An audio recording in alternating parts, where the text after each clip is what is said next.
ભાઈ ક્યાં ખોવાઈ ગયો તો?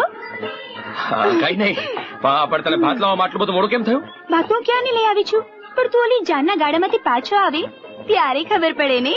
આ ગેલાભાઈ ની જાનમાંથી પાછા આવ્યા પછી તું કા આટલો ગેલો થઈ ગયો? એટલે એમ જ કે જે જાનને તું આમ ટીકી ટીકીને જોતો તો એ જાનમાં ક્યાંક મારી રૂડી રૂપાળી ભાભી તો નહોતી ને? ભાભી એમ?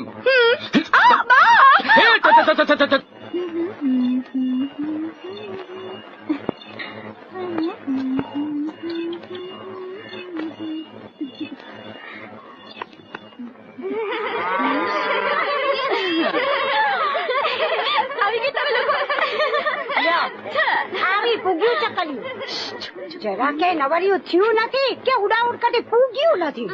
શું કામ છે? જયારે હોય ત્યારે જીવલી જીવલી જીવલી. એ મણીમાં માધવપુરના પાદરમાં મેળો ભરાણો છે, અમે જઈએ.